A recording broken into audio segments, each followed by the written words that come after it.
യഥാർത്ഥത്തിൽ കേരളം നേരിടുന്ന ചില പ്രശ്നങ്ങൾ തമസ്കരിച്ചുകൊണ്ട് സർക്കാരിനെതിരെ ശക്തമായ ചോദ്യങ്ങൾ ഉയരുന്ന സമരങ്ങൾ അവഗണിച്ചുകൊണ്ട് നമ്മൾ തുടർഭരണത്തിലേക്ക് പോകുന്നു എന്ന പ്രതീതി വരുത്തുക, അണികളിൽ ആത്മവിശ്വാസം നിലനിർത്തുക എന്നതാണോ ഇപ്പോൾ CPM ചെയ്യുന്നത്?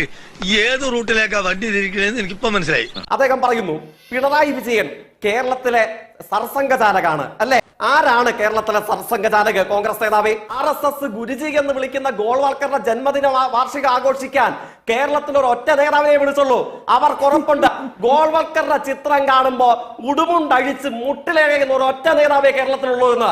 ആരാ നേതാവ്? എനിക്കെങ്ങനെ അറിയാം? അണ്ണൻ തന്നെ പറ. ഇപ്പോഴത്തെ കേരളത്തിന്റെ പ്രതിപക്ഷ നേതാവ് RSSന്റെ നേതാവ് ഗോൾവാൾക്കറെ കാണുമ്പോ ഉടുമുണ്ടഴിച്ച് മുട്ടിലിഴഞ്ഞ് തൊഴുകൈകളോടുകൂടെ RSS നേതാവിന്റെ ജന്മവാർഷികം ഉദ്ഘാടനം ചെയ്ത കേരളത്തിന്റെ പ്രതിപക്ഷ നേതാവ്, ആ സംഘത്തിൽപ്പെട്ട ആളുടെ സർട്ടിഫിക്കറ്റ് കേരളത്തിലെ ഇടതുപക്ഷത്തിന് വേണ്ട. ആവേശം കൊണ്ട് ഓരോന്ന് വിളിച്ചു പറഞ്ഞ് തടിയേടാക്കണ്ട, പണിയെടുക്കാതെ ജീവിക്കാൻ നോക്ക്. പോലീസ് നയത്തെ കുറിച്ച് പറയുന്നു. ആങ്കർ വർക്കില്ലല്ലോ. കോൺഗ്രസ് നേതാവ് പറഞ്ഞാലും കേരളത്തിലെ ജനങ്ങൾക്ക് മറുപടി ഉണ്ടാകുമോ?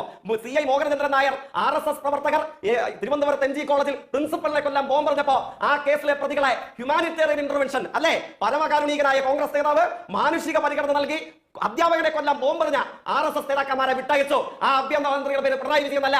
KPCC ആഫീസിൽ ചുവരിൽ നോക്കിയ പണമുണ്ട്. അദ്ദേഹത്തെ പോയി വിളിക്കണം. നീ ആള് കൊള്ളാമല്ലോടാ അപ്പക്കാളെ. അണയാൻ പോകുന്ന തീ ആളിക്കത്തും.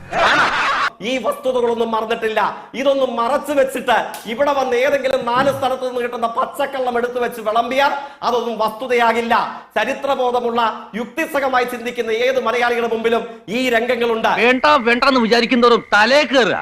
താങ്കൾ നേരത്തെ ആങ്കറുടെ ഓർമ്മ കൂടി ക്ഷണിച്ചതുകൊണ്ട്, അതായത് താങ്കൾ നേരത്തെ പറഞ്ഞു UDF കാലത്ത് RSSുമായി അല്ലെങ്കിൽ BJPയുമായി ബന്ധപ്പെട്ടുണ്ടായ നിലപാട് എന്തായിരുന്നു എന്ന്. നേരത്തെ കോൺഗ്രസ് പ്രതിനിധിയും നമ്മുടെ തൊട്ടുമുൻപ് നമുക്ക് ചരിത്രവും യാഥാർത്ഥ്യവും ഒക്കെ ഓർമ്മ ഉള്ളതുപോലെ തന്നെ വർത്തമാനകാലവും പ്രധാനമാണ്. RSSന്റെ മേധാവിയുമായി രഹസ്യ ചർച്ച നടത്തിയതിന് നടപടിയെടുത്ത ADGP ഇപ്പോൾ എവിടെയാണ് നമ്മുടെ സർക്കാരിൽ? നിങ്ങൾ പറഞ്ഞത് ശരിയാണ്. 52 രൂപ ഉണ്ടായിരുന്ന കരിമീൻ ഇപ്പൊ 85 രൂപയാണ്. ഇക്കണക്കിന് എങ്ങനെ ജീവിക്കാം? എന്താണ് അദ്ദേഹത്തിന്റെ ജോലി? എന്താണ് അദ്ദേഹം RSSുമായി നടത്തിയ ചർച്ചയുടെ അർത്ഥം? അതിന്റെ രാഷ്ട്രീയ പ്രാധാന്യം എന്തായിരുന്നു? കേരളത്തോട് നിങ്ങൾ പറഞ്ഞിട്ടുണ്ടോ? നമുക്ക് ചരിത്രം മാത്രം മതിയോ? വർത്തമാനം വേണ്ടേ? ആ ADGP ആ തൽസ്ഥാനത്ത് തുടരുന്നുണ്ടോ? ഇപ്പൊ എവിടെ തുടരുന്നു? അദ്ദേഹം എന്താണ് ചെയ്യുന്നത് ഇപ്പോൾ? ആരംഭിച്ചു.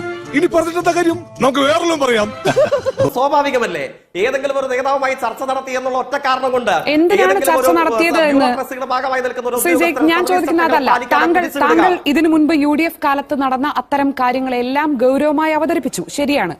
നമ്മുടെ ADGP എന്തിനാണ് RSS മേധാവിയുമായി രഹസ്യ കൂടിക്കാഴ്ച നടത്തിയത് എന്ന് CPMന് കേരളത്തോട് പറയാൻ കഴിഞ്ഞിട്ടുണ്ടോ? ആണല്ലോ അദ്ദേഹത്തിന് അത്തരം ഒരു കൂടിക്കാഴ്ചയെ തുടർന്ന് കൂടിയിട്ടാണല്ലോ അദ്ദേഹത്തിന് ആ സമയത്ത് നടപടി നേരിടേണ്ടതായി വന്നത്. UDFന്റെ കാലയളവിലെ പോലെ എന്തിനാണ് കൂടിക്കാഴ്ച? ആ ചോദ്യത്തിന് ഉത്തരമാണ് ഞാൻ ചോദിക്കുന്നത്. ഞാൻ ചോദിക്കുന്നത് അത് മാത്രമാണ്. എന്താണ് ADGPക്ക്, അത് മുഖ്യമന്ത്രി പിണറായി വിജയന്റെ വിശ്വസ്തനായിരുന്ന ADGP അജിത് കുമാറിന് RSS മേധാവിയുമായി നടത്തിയ കൂടിക്കാഴ്ച എന്തിനായിരുന്നു? അതിന്റെ കാരണം എന്തായിരുന്നു? ഇത്തരം ചോദ്യങ്ങൾക്ക് ഉത്തരം അറിയാമെങ്കിൽ പണ്ടേ ഞാൻ കളക്ടറായനെ. അപ്പൊ തുപ്പാമെന്നല്ലേ? തുപ്പാമെന്നതല്ല, എന്റെ തടി തപ്പാമെന്നാ. ഞങ്ങൾ അങ്ങ് ഇറങ്ങട്ടെ. ആയിക്കോട്ടെ, സന്തോഷായി.